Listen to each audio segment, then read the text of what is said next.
రామ్టాక్కి తిరిగి స్వాగతం.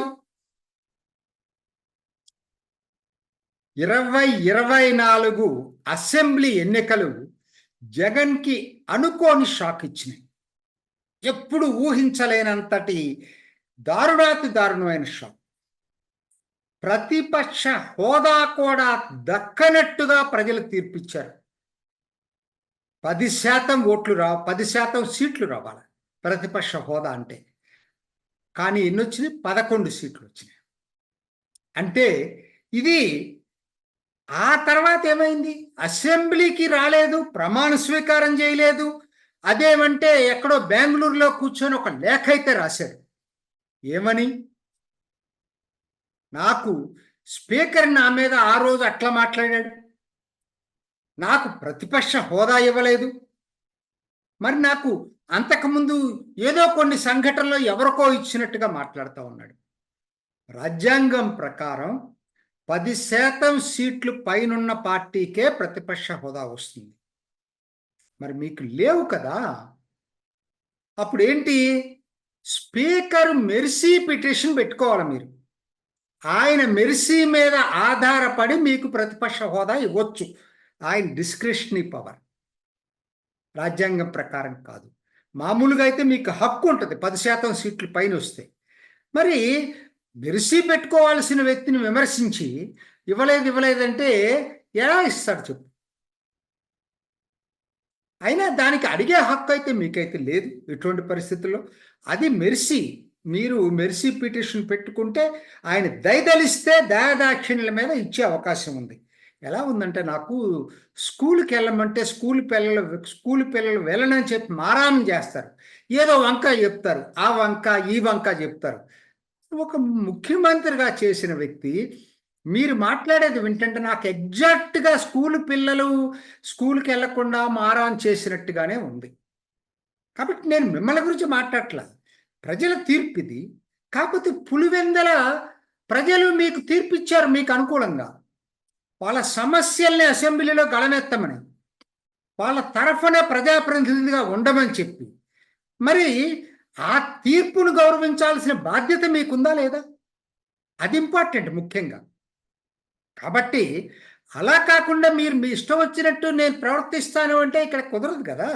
ఒక రాజ్యాంగం, ఒక ప్రజాస్వామ్యం, దానికి ఒక సూత్రాలు పద్ధతులు ఉంటాయి.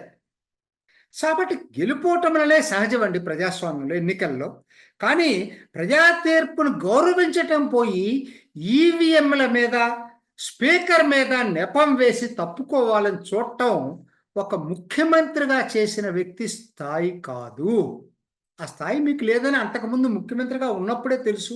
ఎందుకంటే మీ భాష, మీరు అప్పుడు వాడింది, ఎలా మాట్లాడేవాళ్ళు అందరూ చూశారు ఆ రోజు కూడా. సరే, ఇప్పుడు నా టాపిక్ అది కాదు. ఇప్పుడు అందరి ఇదేంటంటే, మరి ఓకే, ఆయనే చెప్పుకున్నాడు 5 సంవత్సరాలు ఇట్లా గడిచిపోతాయని చెప్తున్నాడు. అంటే ఆయనకేంటి, 2014లో చంద్రబాబు నాయుడు అధికారంలోకి వస్తే 2019 దాకా వెయిట్ చేసిన తర్వాత ఆయన అధికారంలోకి వచ్చాడు.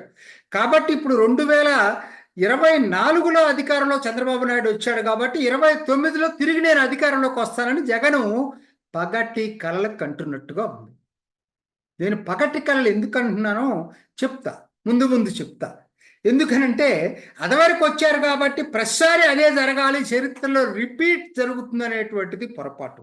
అప్పటి పరిస్థితులు వేరు, ఇప్పటి పరిస్థితులు వేరు. అవునా కాదా? ఇవాళ అన్నిటికన్నా మారిన పరిస్థితులు ఏంటంటే, జగన్ ఇవాళ ఒక్కడే ప్రత్యర్థి కాదు. షర్మిల, వైఎస్ఆర్ బిడ్డ, జగన్ చెల్లెలు షర్మిల ఇవాళ తను కూడా రాజకీయ రంగ ప్రవేశం కాంగ్రెస్ ద్వారా చేసింది ఆంధ్రాలో. మరి షర్మిల కాంగ్రెస్ పార్టీ రాష్ట్ర అధ్యక్షురాలుగా ఎన్నికైంది. కాకపోతే టైం లేదు ఎన్నికల ముందు. ఇప్పుడు మరి వచ్చే 5 సంవత్సరాలు ఆవిడైతే కామ్గా కూర్చోదు కదా.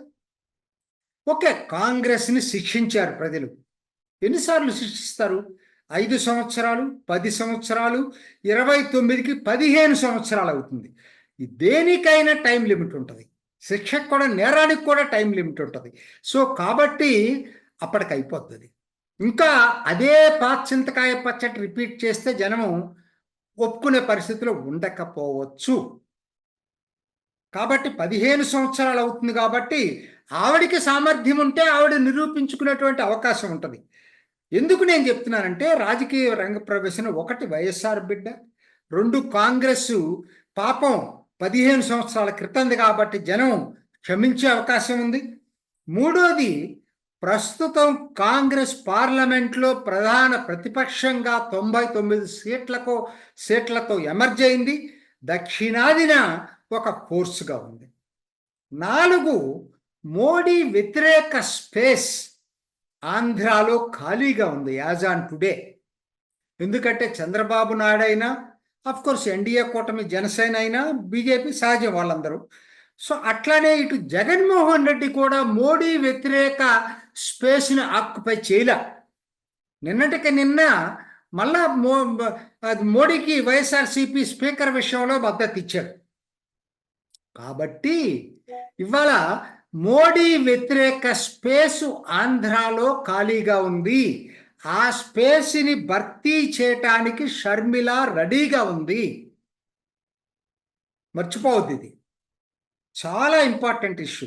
దేశవ్యాప్తంగా చూసుకున్నప్పుడు మోడీ అనుకూల, మోడీ వ్యతిరేక రాజకీయాలన్నీ దీని చుట్టూనే ఉంటాయి. మరి మోడీ ఇన్నాళ్ళ నుంచి 10 సంవత్సరాల నుంచి మోడీ అనుకూల రాజకీయాలే ఉన్నాయి ఆంధ్రాలో. మొట్టమొదటిసారి ఇవాళ కాంగ్రెస్ అనేది తిరిగి షర్మిల ద్వారా ఒక ఆంధ్రాలో దాని గుర్తింపు కోసం ప్రయత్నం చేస్తున్న వచ్చే 5 సంవత్సరాలు మాత్రం గ్యారంటీగా మోడీ వ్యతిరేక స్పేస్ని కాంగ్రెస్ తీసుకోబోతుంది.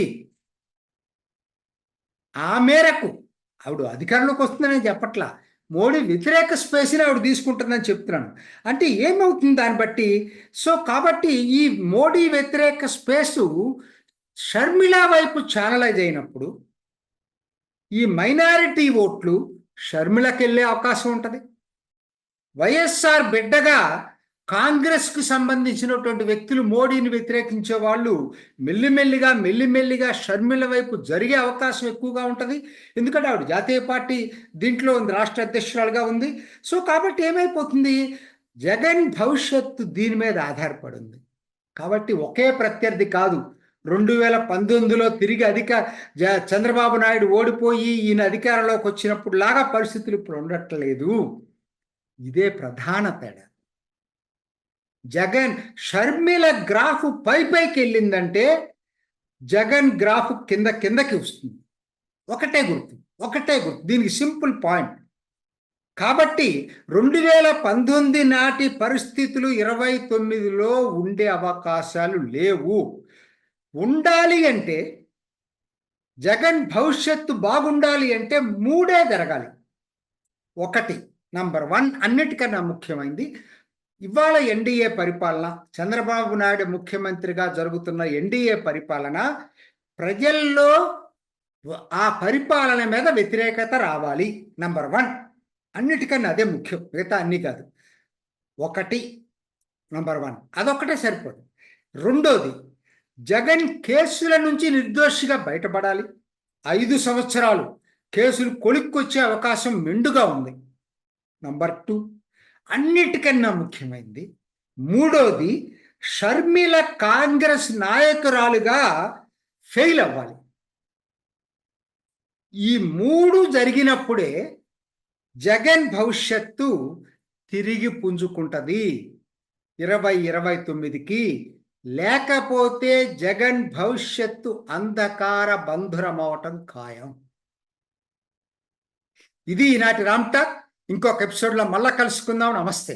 చూసారు కదండి, మరి ఈ వీడియో కనుక మీకు నచ్చినట్లయితే ఒక లైక్ కొట్టేసి మీ అభిప్రాయాన్ని కూడా కామెంట్ బాక్స్లో తెలియజేస్తూ ఇలాంటి ఇంట్రెస్టింగ్ అప్డేట్స్ కోసం మా ఛానల్ని సబ్స్క్రైబ్ చేసుకోండి.